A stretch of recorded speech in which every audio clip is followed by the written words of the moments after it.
Hello, everyone. I think we can start now. Have a good afternoon. We would like to thank you for participating in this joint session from CCYK, Colombia Challenge Your Knowledge, Galerio Consortium, from Canada, and Education New Zealand. I am Camilo Puerto, Technical Secretary from Colombia Challenge Your Knowledge, network of high-quality Colombian universities for international education.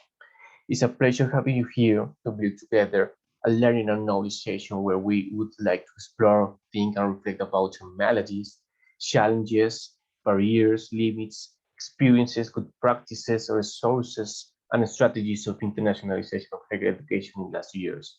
Your contributions are very important to develop this. To start with our session and have a perspective from Colombia, Canada, and New Zealand with a special focus in Latin America, I would like to introduce our speakers.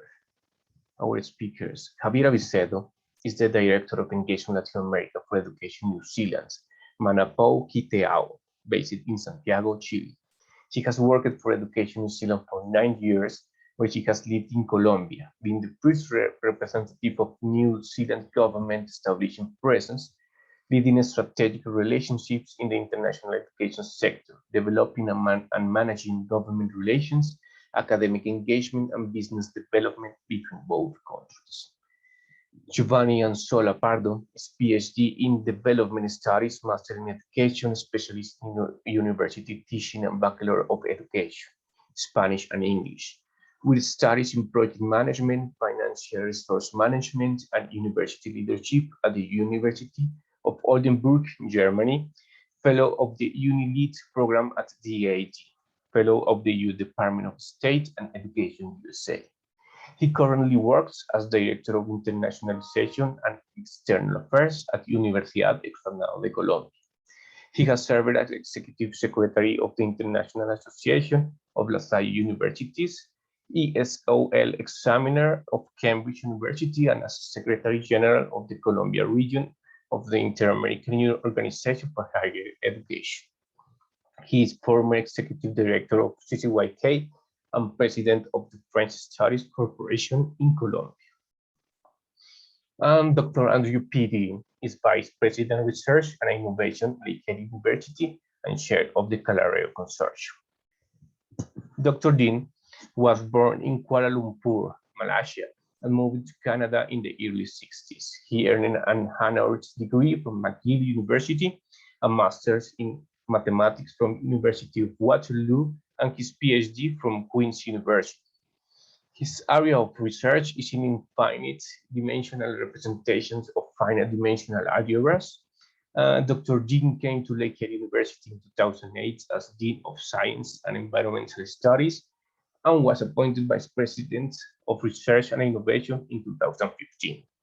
He has served on a number of advisory boards and committees, and he is currently chair of the Thunder Bay Regional Health Research Institute Board of Directors and past chair of the Ontario Council on University Research. Dr. Dean is the founding chair of the Canada and Latin America Research and Exchange Opportunity Galerio Consortium. So, to begin our discussion and dialogue, I would like to present our key question to be answered by our speakers from the experiences and to enrich our session.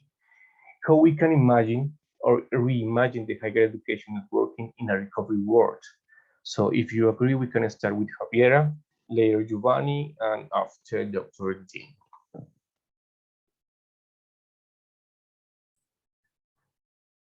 Perfect.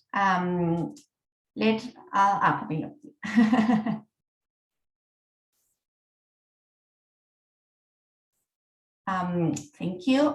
Tena koto katoa. Mari Mari Compuche, Yurana Korua. Buenas tardes a todos y a todas. Good afternoon and good morning from wherever you're joining us. It's a great honor to be with you today with such distinguished panelists and colleagues. So it's great to also share this afternoon and this session with you. Trying to answer the question, I think representing New Zealand in this new world, I'm going to share this whakatauki. which is the Maori word for a proverb. And it says, na tororo, na takuroro, ka ora ai te iwi. This Maori proverb, it's one of my favorites, I think, because it represents life itself. Most people, say that we were alone, we die alone.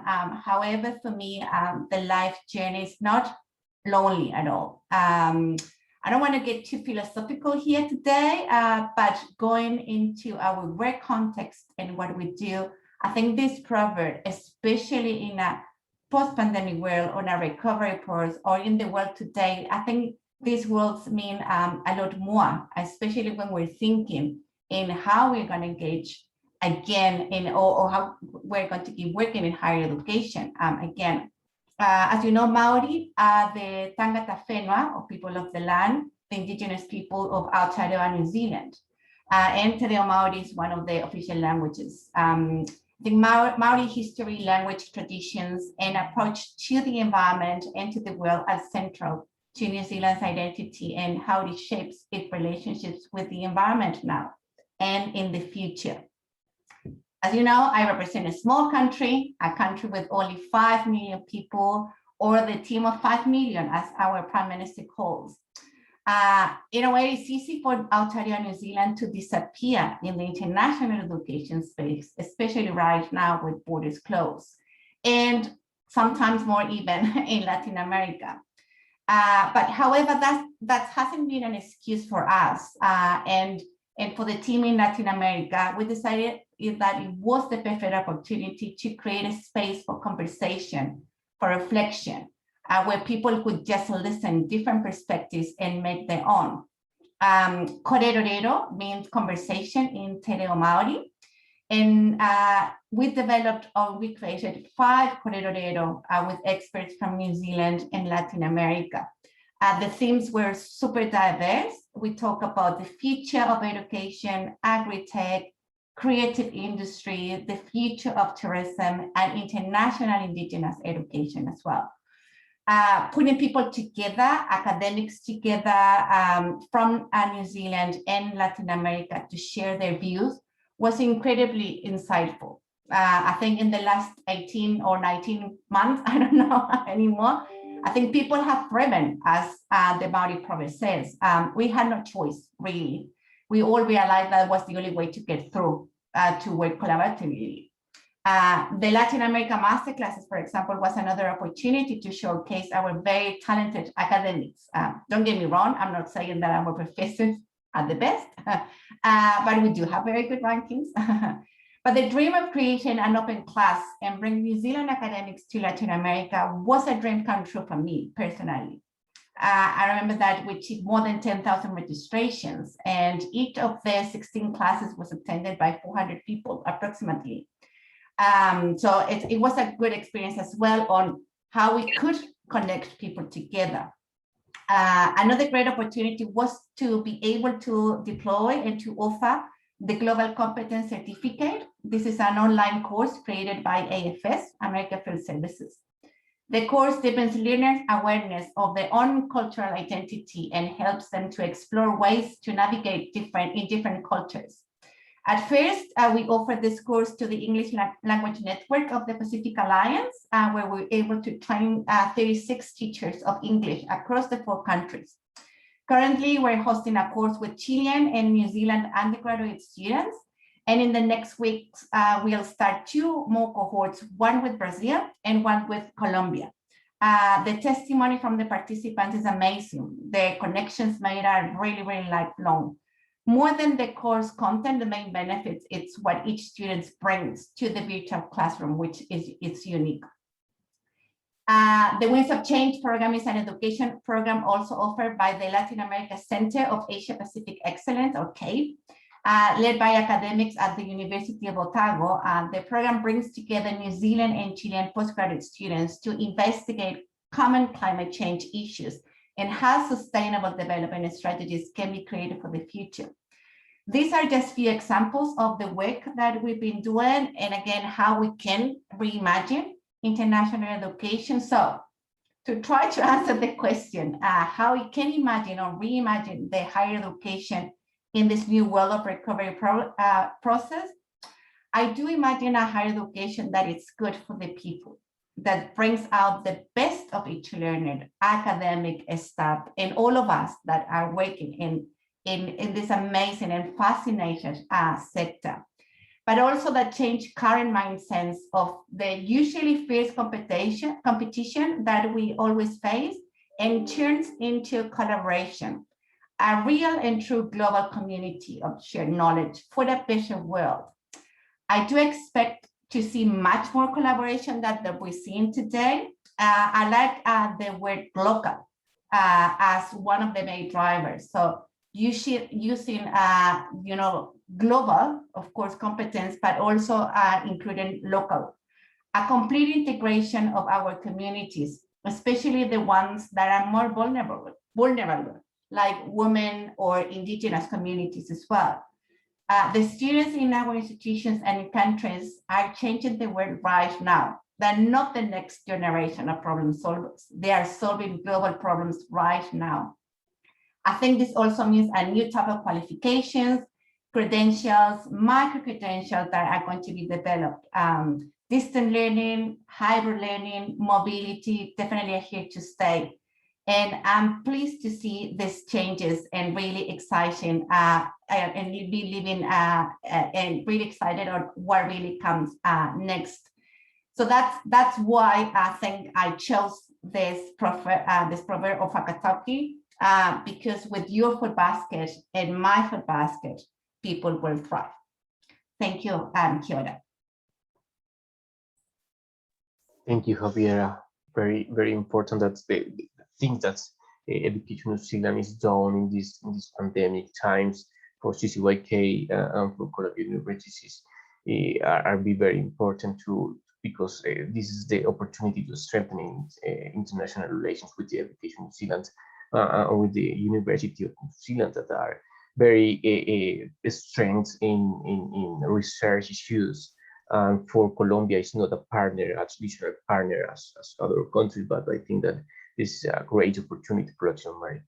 So the second, our second speaker is Giovanni. Giovanni, you could share your slide, please. Right. So good afternoon, Professor Andrew and Javiera. Thank you very much for your presentation. I don't know what to say after your presentation. You have said the things that I was going to say. So now I'm in trouble. Now, I really thank you for the opportunity. And of course, I'm going to try to speak regarding what's going on in Colombia at certain universities, not to say that it's happening in all of the universities, but to give some pieces of examples of what's going on in certain Colombian universities. Again, not to generalize what's going on. I'm sharing right now my screen. Just let me know when is it okay? Is it showing now? No. Not yet. Okay, I'm going to stop. I'm going to do it again.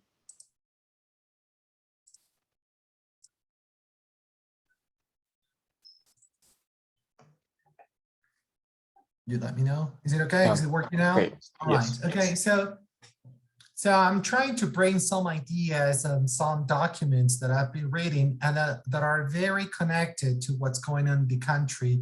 And of course, I would have to speak about what's going on, what's happening in the world before the COVID pandemic, and that as the context to the transition to what may be happening in trying to answer the question of this presentation.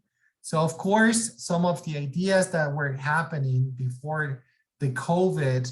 So in Colombia, there were a lot of reflections about globalization, the effects of globalization. We were being affected by some effects of trade and migration, particularly from some countries.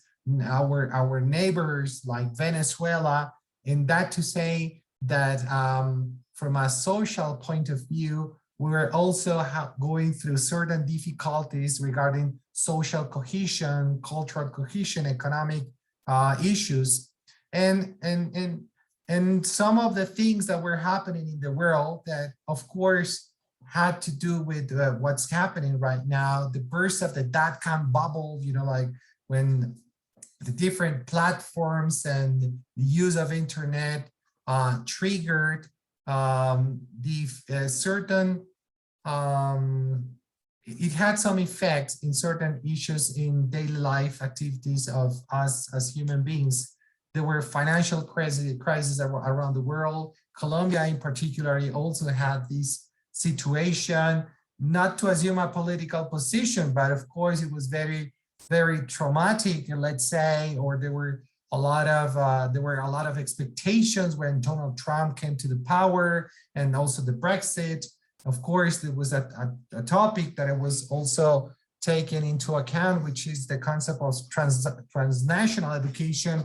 And it seemed that Colombian universities wanted to move to that particular offering of academic services by online and distance learning, trying to promote collaborations for local certifications, as we could see in the past, which is still happening, which is franchises and twinning agreements, satellite universities with professors going to different universities all over the world. Of course, I would like to also speak about what happened in the world when with the appearance of massive online open courses, right? Which at certain point, it seemed that it was going to be the prelude to the traditional universities, right? So here in Colombia, universities were not really accepting the idea of in the offering of academic services through online platforms, and the policies here in Colombia by the Ministry of Education were not really clear about this part. So this is some of the things that I wanted to bring into consideration for the next part. What is it that we see that is happening in a post-COVID world, which is still uncertain? But I believe that there are a lot of opportunities, and of course, in Colombia, and for not only for Colombian higher education institutions, but for the educational sector comprehensively, there were a lot of problems that emerged, meaning that we have a lot of problems regarding connectivity for students in rural areas. Higher education does not reach all young students throughout the country, and we have problems in coverage. Also, we have situations where students, we have two types of elitism that we call here in Colombia, which is academic elitism and socioeconomic elitism.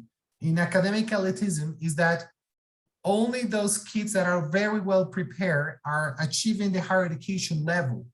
And pretty much that happens of those students who come from the top-notch high schools. So the public education system is still low. We're trying to cope with that, but that's something that with the pandemic, it got exacerbated. And that it also is putting all higher education institutions and other higher education and other institutions at the primary and the secondary level, the Ministry of Education, the Science for Technology and Innovation Ministry also. We're all trying to see we're going to really. Other part is the socioeconomic problem, which is, well, Colombia has a larger number of private universities than public ones. And of course, that means that people with low incomes have the difficulties to come to higher education. So I'm saying all this because I believe that the pandemic is bringing us to see if there is a possibility to merge into new dynamics so that we can actually try to cope with those problems with international collaborations at the same time while we try to unify universities in Colombia to tackle those issues. That trying to answer the problem, the question of this session, I strongly believe that we have a need to, we have a strong need to be more inclusive, to have better and more sustainable growth. And of course, I believe that the pandemic could be that possibility to reset the educational system so that what the interpretation of trends in work can actually have a different perspective. We also need to see that education in our country and perhaps in the world may need to move to a new transition. I think that there are a lot of problems in higher education institutions around the world, and I believe that this could be an opportunity to actually merge into something else, into really having an effect, a positive effect in the countries, but more a positive effect in the world itself. Of course, we see the increase in remote learning. We're not really sure if that is a model that is going to stay, or we're not really sure if that is a model in Colombia where we're only waiting to see the pandemic to go away and then to come back to what we were doing in the past. I hope that that is not going to happen, but higher education institutions are still expecting to see what is it that is going to happen perhaps somewhere else to make decisions. And for me, that is a risk. Of course, data, there's a lot of data all over the world. There's in Colombia, we're trying to collect data to put information into online platforms and systems so that we can use that information for better decision making.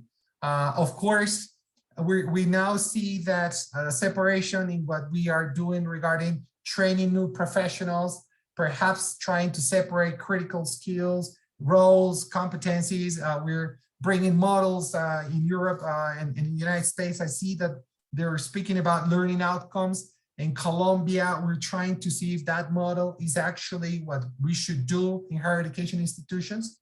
And last but not least, we were now more moving into how is it that we can use technology to have hybrid models that can be more effective. And of course, the idea is to have more resilient higher education systems so that we can have better development, equitable and sustainable development. And I hope that that can actually happen. Of course, we hope that with the use of technologies and information and communication, we can accelerate a change in teaching and in learning in our country. Colombian higher education institutions, for the history that we have, are more teaching type of institutions, and research, it's something that we need to promote.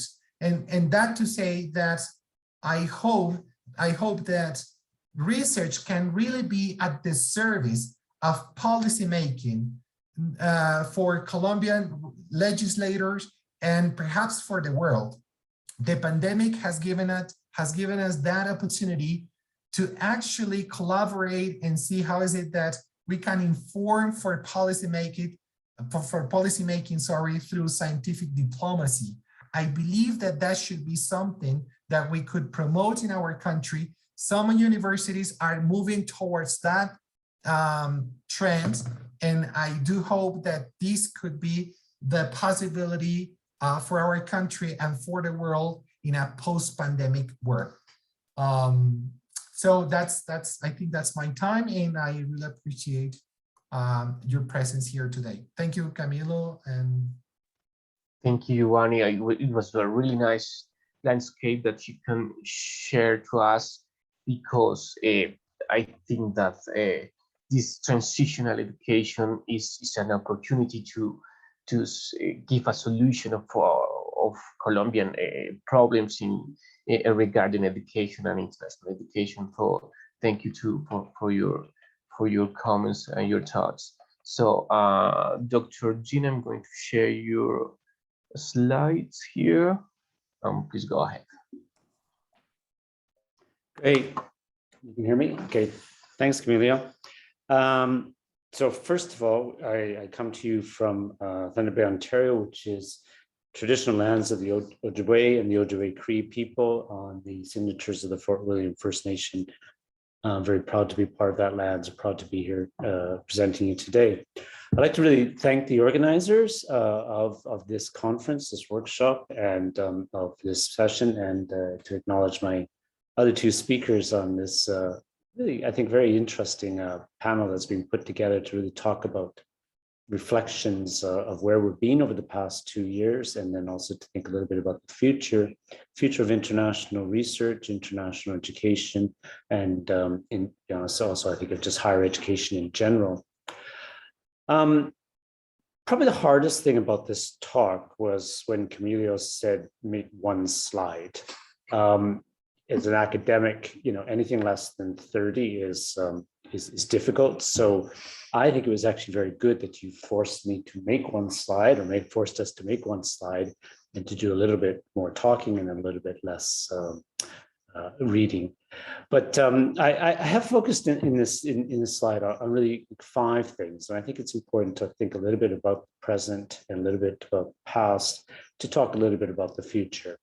So very briefly, Caballero is a consortium of 5 universities. We gave a presentation yesterday, and these universities range from Vancouver Island University on the West Coast to Memorial University on the East Coast, and Lakehead University is right in the middle. And our consortium is very much about promoting of research, international research with Latin America, of course, collaborations, and then student mobilities, because I really do believe that student talent and student mobility is very much at the heart of research collaborations for now and for the future as well. So, sometimes people ask, why do you have a consortium? A lot of people are very just do it on your own, etc.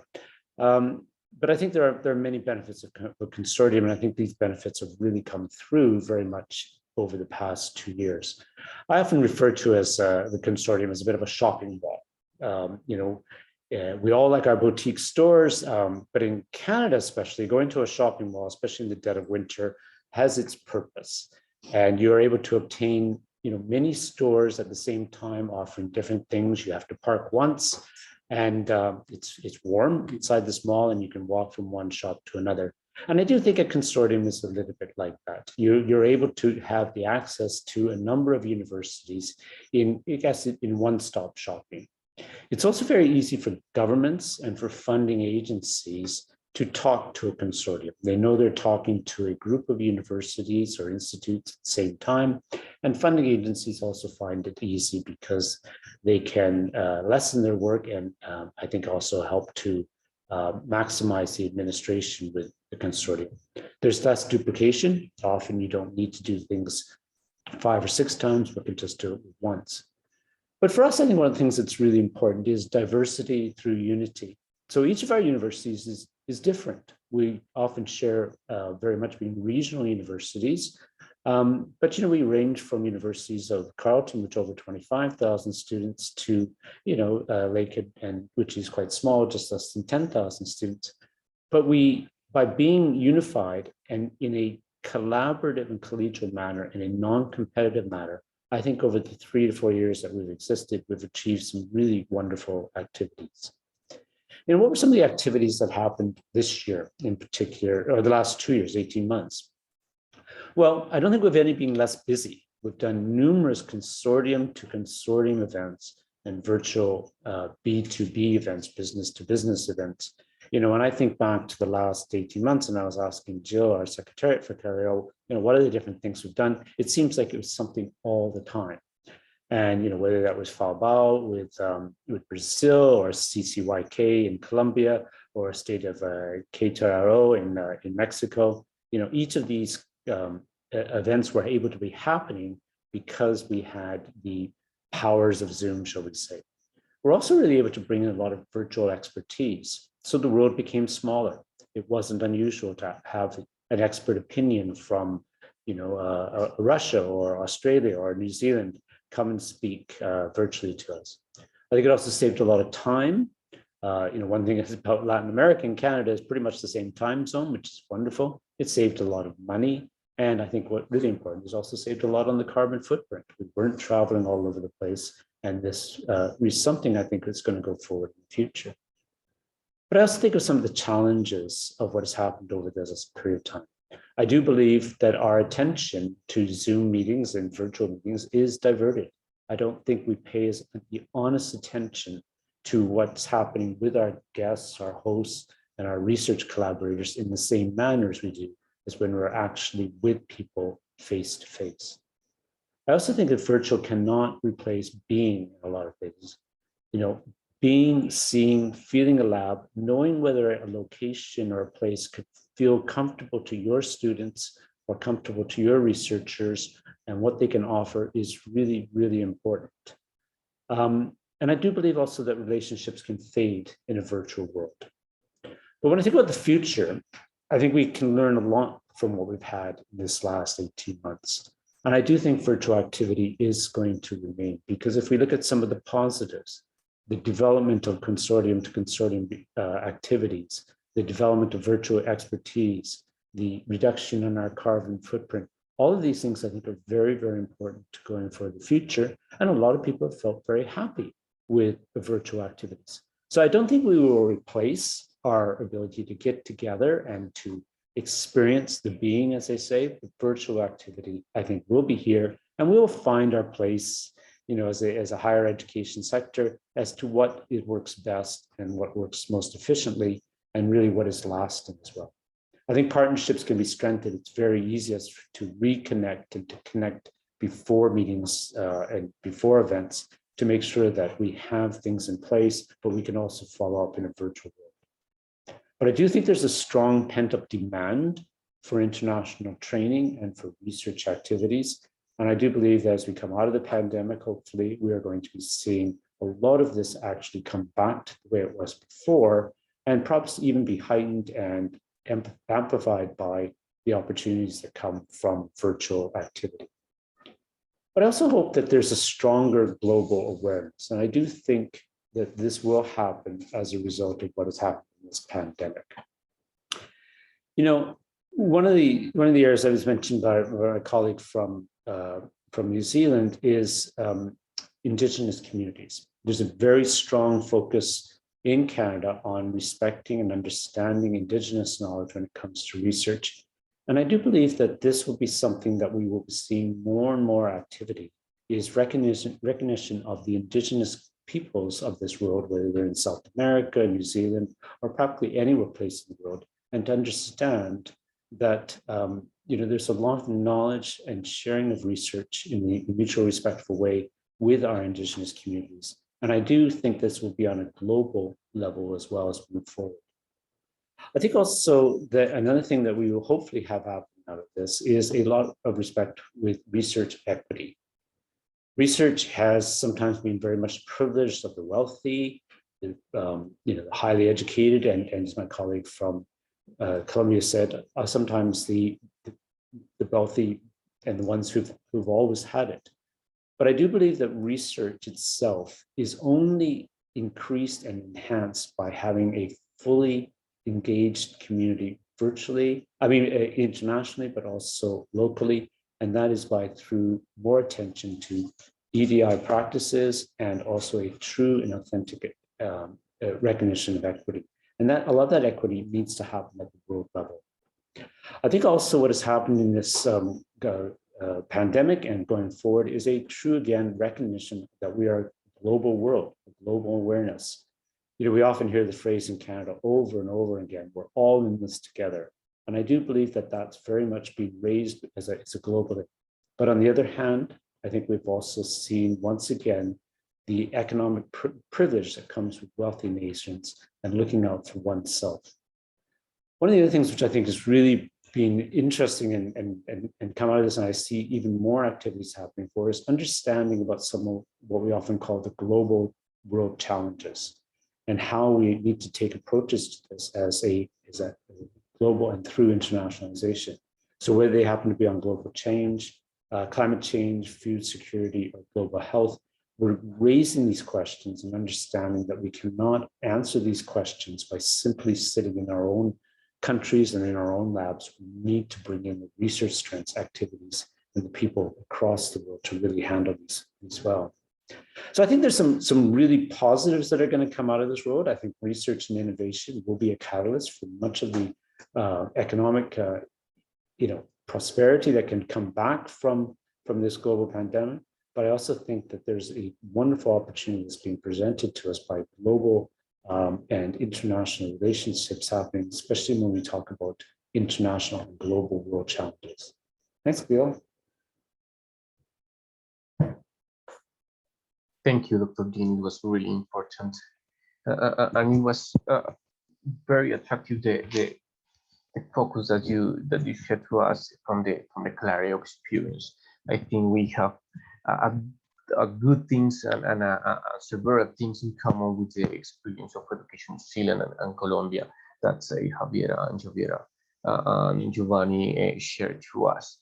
I have one question about this, about your talks and your experience, and what could be the role of the university consortia to strengthening the inclusion. That was a topic that all of you took. What could be this role of the networking and on the university consortia for strengthening and work for more inclusion of diverse students, professors in the international education dynamics.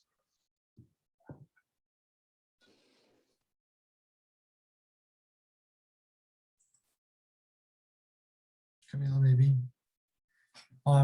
Thank you. Well, I have to say that I really like both presentations, and Professor Andrew, he mentioned a lot of things that are very important.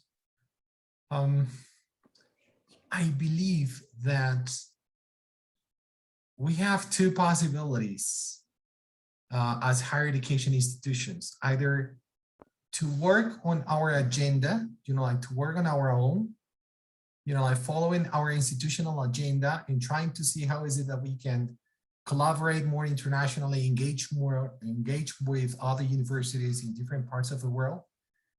And I believe that may have positive effects, but that is I believe that has an effect on the long run expectation of having results. Consortia, networking, trigger that in the sense that we can shorten our institutional agendas if we collaborate and we have more, if we have topics that are aligned with the particular interest of everybody. And if different consortia speak and put together these agendas that are previously identified, that are previously constructed, it can be easier to actually have better results when it comes to teaching, learning, and particularly in research. Yeah, I believe that would be the two options, and the difference between, not to say that institutionally we cannot be successful, but I believe that we can be more successful if we use consortia or networks as a means in those agendas. Thanks, Giovanni, and Camilo for the question. I think, and especially what we've been seeing all these days in the different conferences and sessions that also have been able to attend, I think the global kind of wish or understanding is, to build this global community of knowledge, which is, ironically is the theme of the conference. And I think the theme of diversity, equity, inclusion, it's now more than a nice thing to do. It must be, I think, in all our mandates. And definitely it is in New Zealand.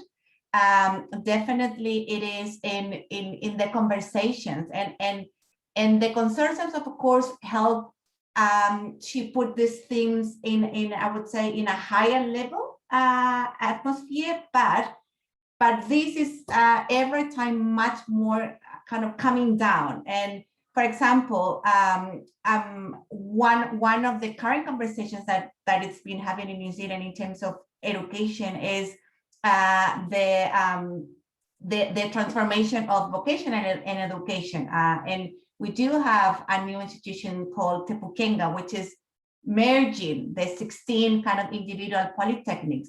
And in the creation of and the development of this new institutionality, it's conversation on how we the learners or the next generation of learners, and there's a lot of conversation, you know, how this can be, you know, better for the world, or like a fit for purpose as well. And many conversations with the different communities, and understanding that all of the different communities also learn differently. People and even in Latin America, indigenous people learn different. We need to include definitely much more women, a woman in science, in all these conversations, but not just from the top level, integrating, you know, women in the building of the program, or how we're going to integrate. In New Zealand, there's also been a lot of conversation in research, and I think that's really, really important. You know, strengthen research collaboration. And in New Zealand, a lot of research is done, you know, for Maori by Maori, which is again also a new aspect. So I think definitely it seems much more collaboration, but integration, and not just coming up with the solution, and consortiums, international conversation, global connections, consortium to consortium, south to south collaboration, north to south. I think it's much more, it's here to stay. And probably the pandemic, you know, brought the opportunity of being able to do this global virtually as well. So more people can sit on the table or sit on a Zoom or meeting, and integrate all those different views to try to agree in one. But I think we have an understanding that we agree to disagree, which I think is also very important. Thanks. Camila, I think it's a wonderful question. Pleased with the comments both by Javier and Giovanni. You know, I think a consortium, in a sense, is already an inclusive structure. It's a bit like playing on a team. You know, you hope that the team progresses not through the individual stars, but teamwork itself. And I do think the very nature of consortiums and networks are a way of actually making sure that they are more inclusive. I think also the virtual platforms that we've gone through the last 2 years, and it was just mentioned, you know, are a way of leveling the playing field in some sense, to allow for more inclusion, more people to participate. But I do also think that, and consortiums can be a way of facilitating this, that sometimes there needs to be deliberate actions also taken by governments or networks or universities to actually increase EDI and inclusion. I was very pleased to see that the Canadian government recently has launched a very, very large program for global student mobility. So sending students out from Canada to countries around the world. But they put in place two special conditions. One was you can have more money if you put in programs to send students to, let's say, the non-traditional countries. So not United States or Australia or UK. So I think that's already a very positive thing. And then there are 2 tiers of funding for students, one for those, let's say, more traditional students, and then one for students who are financially challenged, or indigenous students, or students with disabilities. recognizing that there's some additional costs there, but also with the idea of actually increasing participation. I think this is a very forward-thinking program.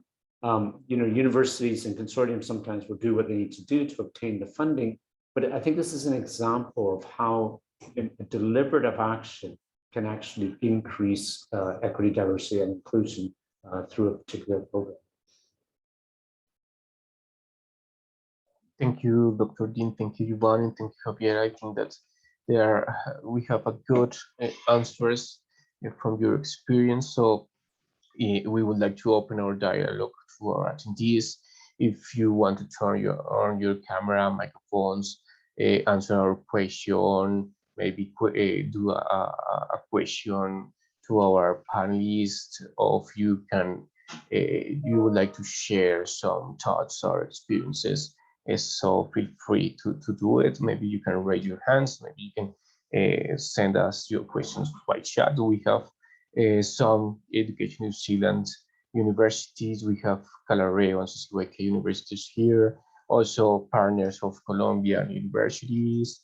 I think we have another networks that have a lot of impacts in the international education in Colombia. So I think that's okay.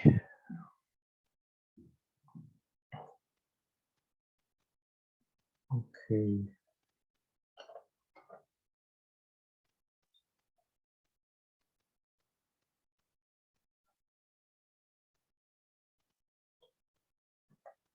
Okay, meanwhile, I think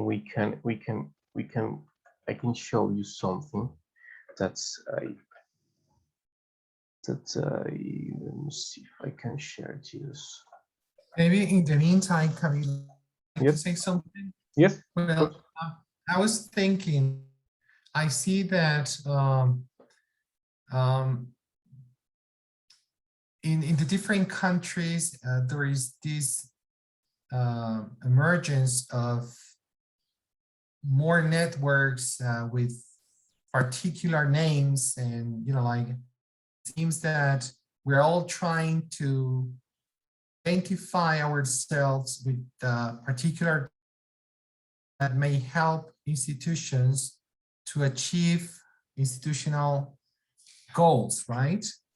But I'm thinking about the importance of having concrete actions and very achievable goals when it comes to the collaborations of the different networks. Sorry. And let me explain that. In CCYK, there are a lot of institutions, there are 30 higher education institutions that are trying to use CCYK as that communication channel to interact with other universities and perhaps to have more impact with a larger number of universities. In that case, there are a lot of expectations from higher education institutions to, perhaps I'm going to use this very respectful way, perhaps with the expectation of taking something to receiving something as the service that can be provided by the CCYK network as a body, right?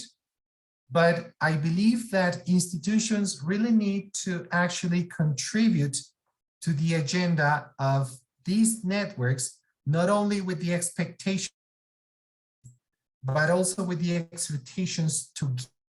And that's why it's very important that these institutions that belong to this consortia, to these networks, have clear expectations when they come to participate in these agendas. And I say this because I've been seeing that sometimes universities participate in these networks with the idea and going more students, like inbound students and outbound students, which is important. And I believe that's a means to achieve important institutional indicators. But we need to actually see that networking with consortia implies having clear expectations. Some institutions, some networks are interested in recruiting students, perhaps. Some others are interested in doing collaborative research projects. And I believe that all those are valid, or all those are important. But when it comes to establishing a common agenda between consortia, it is very important that the expectations are real, that the expectations to do collaborative projects are real and achievable. And I say this because sometimes I feel frustrated because we have institutions interested in participating in these networks in CCYK or in other networks that exist only with the intention of receiving. So I don't know, Javiera, and perhaps Professor Andrew, how you guys have established that internally. How is it that you have prioritized a common agenda for your institutions? Because we are 30 institutions and we have different voices with different expectations. And how is it that you come to identify what could be done through the consortia, through the network, to have, to have a benefit for everybody, shared benefit for everybody, and not particularized for the interest of those that have particular interests. I don't know if I have made myself clear enough, but I hear you speaking and I'm like, wow, well, it's how is it that we can actually have our network with this dynamic that I see that you guys have with some experience and have potentialized, let's say, in kind of a way. Sorry, Camilo, but it's just that I'm very curious after hearing. That's really nice. Yeah. No, thanks, Imani, for the reflection and the question. And for me, or for Education New Zealand, it's always a tricky question because we are a government organization, so we cater, let's say, or we service the whole international education sector in New Zealand. That includes, from primary schools to universities, and in some cases research centers as well. So and I would say that's a valid always question and discussion that we do have, usually, and you're absolutely right, can be from just being transactional, measuring international students in New Zealand for full-time enrollment, for example, but also lately, and in the way that we've been doing in Latin America, we've shifted our purpose here and working much more towards to internationalization, because internationalization, it's it's good for New Zealand as well. And we actually, our name, Mana Pukiteau, is nurture and empower and bring social, cultural, economic benefits. So it encloses those three areas as well. For some institutions, it's very valid. It's international revenue and economic revenue, which is great because it's important as well. For some others, and the work that also we've been doing in Latin America with the academic delegations that we've been bringing, and work with Colombia, CCYK, for example, in putting academics to talk for research collaboration, which at the end will bring, of course, the international mobility and will support that, but also building a much more stronger foundation and I don't want to say meaningful, but kind of long-term conversation. We also, as Andrew was mentioning, the internationalization also for New Zealand, and we've had scholarships for Kiwi students to go just Asia and Latin America. And because also in New Zealand, we need to bring and bring up the language skills, which Spanish, unfortunately, is not very, widely spoken. And having those students coming to Latin America and then going back to New Zealand and being an advocate for Latin America, for Colombia, for Chile, for Brazil, for Mexico, it's been also an incredible. And we are currently having also the conversation on how we measure success on those quantitative and qualitative. Qualitatively, it's much more difficult to measure because how we put a number on my own experience and how I value my own experience because it made me a better person, for example. And I think that's part of the discussion that we're having in ENZ at the moment, how we measure those two spheres as well. And I think the long term, this is also a long term view as well. It can be a short term view. It has to be long term, otherwise the next generation or the current generation is definitely going to shape and change how New Zealand also connects with the world. But consortiums definitely are really good networks, and that's why we are working with CCYK, for example. So we and in Chile we work with Cruz. In Brazil we've been working, of course, with FAOBAI as well, and with these organizations. But I think it again, it's an ongoing. I don't think, unfortunately, we have a clear answer, but definitely brings the one to many, I think, and to have a high impact, social, economically, and cultural.